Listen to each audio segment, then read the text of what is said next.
Okay, I just got this download, so I want to share it with you while it's fresh. Attachments come in many forms. So we can move into any version of reality, any of the many worlds theories, right? Any of the worlds. We can move into any of those worlds and realities that we want to move into that's for our best interest at any given time, at will. Okay? The many worlds are within you as well as around you because we created them.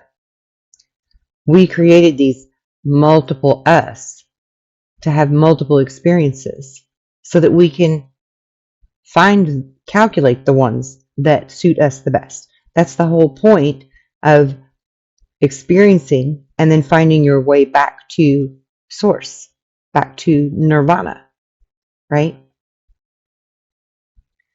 But the reason that so many people have such an issue manifesting the reality that they want is because of the amount of attachments that they have. So yeah, you can have demonic attachments, which creep in through low self-esteem, depression, severe depression issues. Any type of addiction issues can allow in demonic possessions. Being in haunted areas and not respecting those souls can bring attachments, so on and so forth. But there's another type of attachments that are among the living that we don't even think of in that way. So much like we would talk about psychic vampires, except not negative, right?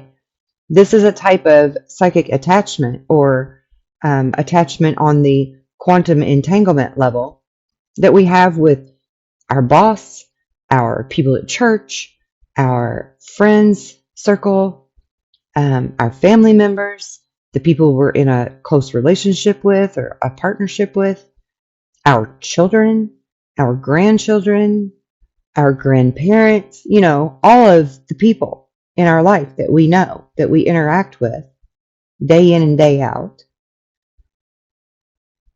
You're determining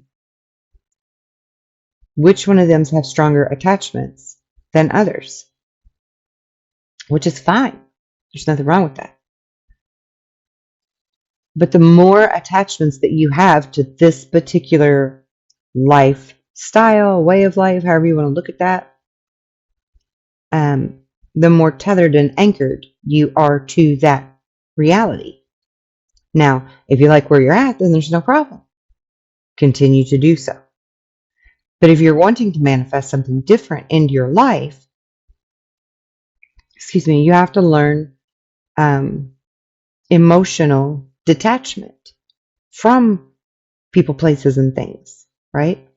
We have attachments to places. We have an attachment to items that we own. That's why it's called possessing them, right? Because your essence is in them. You've possessed them. They're yours. They're your pretties that you love, right? So your essence is in them. Your alchemical spirit is in them. You've possessed them. We can possess homes the same way. This is how there will still be energy of someone who's passed on that lived in a home if they died there, because they possessed that home while they were living, so they're going to possess it in death because it's a possession, right? It's something they're attached to strongly. And that's the key phrase, too strongly. Yes, we're going to have attachments. Yes, we're going to have that quantum entanglement. That's what this life is all about. This experience is to have that. But to have it and need it so bad that you can't let it go, that's where the issue is. That's where it can be a problem if you're trying to manifest something different into your life. So figure out what all you're attached to and what can be let go. Let me give you an example. Let's say you're a parent and you're so dedicated to protecting this child, keeping them safe at all times, that you like micromanage them. You basically smother them. You know every single thing that they're doing all the time, all the time, all the time. Okay? That's an attachment. That would be an attachment. The opposite of that would be, yes, be a good parent by all means. You know, check on your child, speak to your child, have conversations with them, intimately know them in their spirit, nurture them, care for them, give them encouraging words, but allow them the space and the opportunity to make their own choices and their own mistakes that they need to be learning from as children first. Because if you make all of the decisions for them and you don't allow them the opportunity to make bad choices and mess up once in a while, when they become an adult, they're screwed. You did not do them any kind of a service. All you did was feel your own insecurity and need to overly protect your child. And so you really weren't nurturing your child in the best way that you possibly could, because you had some issues in the way. So we learn those detachments. We learn to loosen those apron strings, so to speak. Allow them to make mistakes. Allow them to see it for themselves. Make their own choices. Feel like they've got some space to breathe. You know, that it's their air to breathe, not yours. Give them a lesson in independence and acceptance and acknowledgement that there are consequences if they do make a bad choice. It makes them want to do better. It makes them want to think for themselves before they act, rather than act impulsively. I mean, haven't you ever heard that a preacher's daughter will be the naughtiest girl behind closed doors? Because she's suffocated.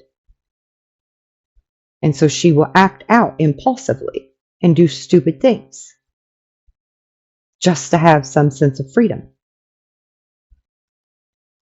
Whereas you should have your own sense of freedom and faith and confidence in yourself and your abilities and your power, that you can be a great parent and put a proper shield around your child that you can walk away from and let your child have some breathing room to learn and grow. Because we grow through what we go through, right? And you know that. But we have to understand these attachments, and we have to understand how to compassionately but emotionally detach from all of the nouns, person, place, or thing, right?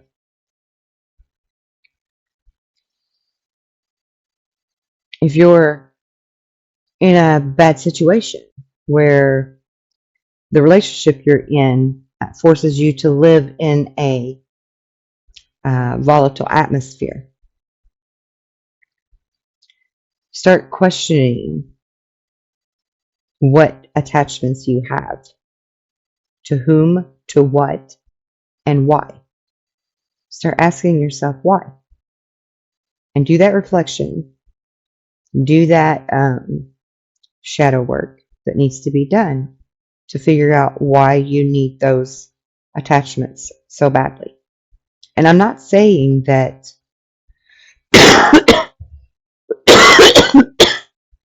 excuse me, I'm not saying that all attachments are bad. Not at all. But some of them most definitely are, and we don't want to perceive them as so, even if some sense of us on some level knows it. You know, I've known people that wouldn't leave their current living situation because they didn't want to leave all of their stuff behind, right? For better or for worse. That was their reason that they put up with some kind of turmoil on some level or another, because they didn't want to lose their worldly possessions and they had nowhere to take them to. And And again, I'm not judging. I'm not saying, feel bad for it.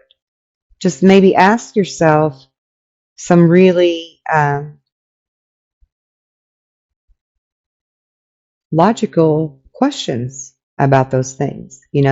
What in your possessions are really worth putting up with any level of discourse? And, how much are you really willing to put up with for those things? How bad do you really want them? And why? Why? Find out why, you know? For example, my mother, God love her, she's what you'd call a hoarder because she grew up in the Great Depression. And so she will literally save tie wires and the little weird white clips that go on the bread, to shut the bread. She'll save a bazillion of those in case she needs them for something. She'll save every rubber band she comes across, every paper clip, every envelope that isn't already licked and sticked. I mean, she rinses out milk jugs and saves them in case she needs them for, literally everything, right? She hoards everything because she experienced a severe period in her life of lack. And so that is ingrained in her now, something that she never learned to heal and release and let go of. I mean, I grew up in a wealthy household as a child. We didn't lack for much of anything that was a basic need. All of our basic needs were very well fulfilled. So there was no logical reason for my mother to be a hoarder any further. I mean, yeah, it's good to keep some things in case you need them. Everybody's got their tool drawer or their toolbox worth of little jars of screws or nails or something, right? But it's about a balance. It's about a real logical balance with all of these things in life and people that we become attached to, and understanding that if you truly want to be a great manifester, you need to detach from some of those things so that your feet aren't anchored so firmly to this reality that you're in. If you want to change your life, you have to be willing to sacrifice something to change your life. Detach from it. And sacrifice is not always a painful thing. Okay? I mean, I used to have a closet full of dresses that I never, ever touched. Never touched them. But I was obsessed with dresses and shoes. I was obsessed with shoes. And I had over 100 pair. And one day I was just like, what am I doing? I don't never wear all of this stuff. I'm going to keep the things I really, really like and a few things for a special occasion. And the rest of it needs to go to somebody else that will wear it because it's just hanging there or sitting in my closet going to waste. So it's about healthy detachment from things that we really don't need. And we live in a world just full of excessiveness, excessive behavior, excessive amount of possessions to have in your home, excessive amounts of books that you don't actually read or courses that you purchase and you don't actually attend them, or friends that aren't really your friends just for the number, like on social media platforms. I hate that I shouldn't say I hate it. It just really bums me out that people feel like they need such a big number on their friends list to feel validated and to feel important. That's what makes me hate it. Because it's not about quantity, it's about quality. And that goes to everything in your life. everything, right? It doesn't matter how much you make on your paycheck if you hate your job. It doesn't matter how great of a home you live in if you hate your spouse.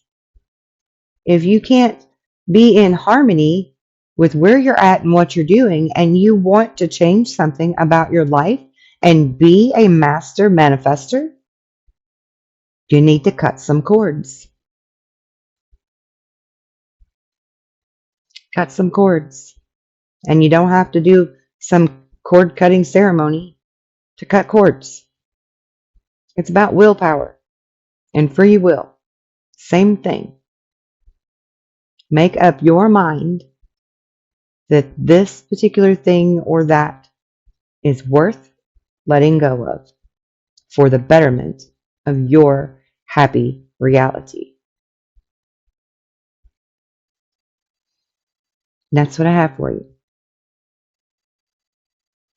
Any questions, drop them in the comment box below. If you're digging this, please hit the thumbs up button. If you haven't already subscribed, please subscribe and hit that notification bell. To all of my subscribers, thank you incredibly, deeply much for tuning in and, if nothing else, entertaining yourself with listening to me. But I'm truly sincere that in my hopes that it reaches you and helps you. And until we meet again, be well and be loved. In love and light.